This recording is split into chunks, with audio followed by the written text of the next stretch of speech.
ট্যাবকাণ্ডে জড়িত প্রাইমারি স্কুলের শিক্ষক চোপড়া থেকে কলকাতা পুলিশের হাতে গ্রেপ্তার ৫। তার মধ্যেই একজন চোপড়া প্রাইমারি স্কুলের শিক্ষক বলে জানতে পারা যাচ্ছে। আপনাদের জানিয়ে রাখি, ট্যাবকাণ্ডে আমরা ইতিমধ্যেই দেখেছি যে একটি তদন্ত কমিটিও কিন্তু গঠন করা হয়েছে এবং তারাই তদন্ত চালাচ্ছে এবং ইতিমধ্যে কিন্তু বহু মানুষকে গ্রেপ্তার করা হয়েছে। আর এবার ট্যাবকাণ্ডে জড়িত প্রাইমারি স্কুলের এক শিক্ষক চোপড়া থেকে কলকাতা পুলিশের হাতে গ্রেপ্তার করা হয়েছে। ৫ জনকে গ্রেপ্তার হয়েছে ৫ জন এবং তাদের মধ্যেই রয়েছেন একজন চোপড়া প্রাইমারি স্কুলের শিক্ষক, তিনি এমনটাই জানা যাচ্ছে পুলিশ সূত্রে। ট্যাব কাণ্ডে জড়িত প্রাইমারি স্কুলের শিক্ষক, ট্যাব কেলেঙ্কারি নিয়ে ইতিমধ্যেই একাধিক অভিযোগ সামনে এসেছে এবং সেই অভিযোগের তদন্তেই একদিকে যেমন এই কমিটি গঠন করা হয়েছে, তারা তদন্ত চালাচ্ছে এবং রাজ্যের একাধিক জেলার থেকে সেই গ্রেপ্তারিও কিন্তু চোখে পড়ছে। আর এবার ট্যাব কাণ্ডে জড়িত প্রাইমারি স্কুলের শিক্ষকই, তাকে গ্রেপ্তার করেছে কলকাতা পুলিশ।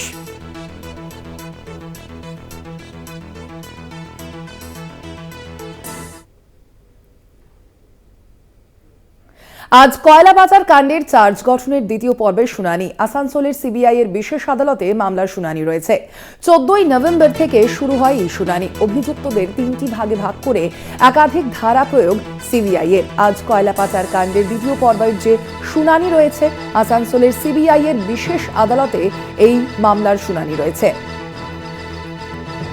আজ কয়লা পাচার কাণ্ডের চার্জ গঠনের দ্বিতীয় পর্বের শুনানি। আপনাদের জানিয়ে রাখি, এই যে শুনানি তা 14ই নভেম্বর থেকে শুরু হয় এবং অভিযুক্তদের মূলত 3টি ভাগে ভাগ করে একাধিক ধারা প্রয়োগ করেছে ইতিমধ্যেই সিবিআই। এবং আজ কয়লা পাচার কাণ্ডের চার্জ গঠনের দ্বিতীয় পর্বের শুনানি রয়েছে। আসানসোলের সিবিআই এর বিশেষ আদালতে মামলার শুনানি রয়েছে। আমরা এই বিষয়ে আরো বিস্তারিত জানবো। ফোন লাইনে রয়েছেন প্রতিনিধি পবিত্র বন্দ্যোপাধ্যায়। পবিত্র, আজকের এই শুনানি সম্পর্কে এখনো পর্যন্ত কি তথ্য জানা যাচ্ছে? দেখো সোনালী, তুমি জানো যে গত 14ই নভেম্বর এই যে কয়লা পাচার কাণ্ডের যে চার্জ গঠনের কথা ছিল, সেই চার্জ গঠনের প্রথম পর্যায়ে যাকে বলা হয় শুরু হয়েছিল। এবং তুমি জানো যে এই যে কয়লা কাণ্ডের চার্জ গঠন, সেই চার্জ গঠনে প্রায় 50 জনের নাম আছে এবং 50 জন অভিযুক্ত।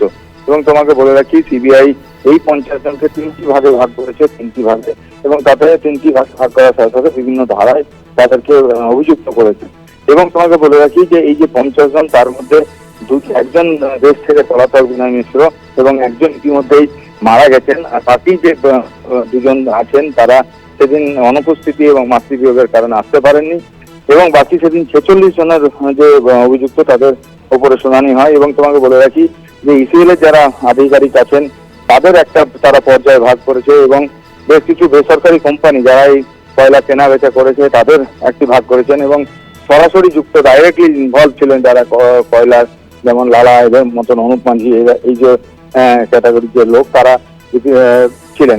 এই 3টে পর্যায়ে ভাগ করে তারা বিভিন্ন ধারা তারা প্রয়োগ করেন। এবং সেদিনই, যেদিন চার্জ গঠনের দিন ছিল 14 তারিখ, সেদিন শুনানি হয়। এবং শুনানির পরে বিচারক বলেন যে বিভিন্ন ধারায় যাদেরকে এই যে দেওয়া হয়েছে সেই নিয়ে শুনানি করতে, কিন্তু যে অভিযুক্তদের যারা আইনজীবী তারা বলে যে এইভাবে এতগুলো ধারা এবং শুধু নয় এবং এতজন তাদেরকে এইভাবে ধরে ধরে এত অল্প সময়ের মধ্যে করা খুব সম্ভব নয়। তো তার জন্য তারা আদালতের কাছে, বিচারকের কাছে সময় চেয়েছিলেন এবং সেই সময় হিসাবে বিচারক 14ই নভেম্বর, 18 নভেম্বর ডেট দিয়েছিলেন। এবং যথারীতি আজকে আসানসোলের যে বিশেষ সিবিআই আদালত, সেই বিশেষ সিবিআই আদালতে ইতিমধ্যে তোমাকে বলে রাখি যে ইতিমধ্যে আদালতে শুনানি শুরু হবে, কিন্তু এখনো আসেনি, যদিও বলা যেতে পারে।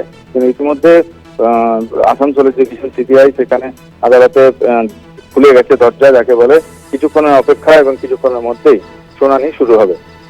অবশ্যই সেদিকে আমাদের নজর থাকবে। আপাতত ধন্যবাদ। তবে আমরা কথা বলছিলাম, ফোন লাইনে ছিলেন প্রতিনিধি পবিত্র বন্দ্যোপাধ্যায়।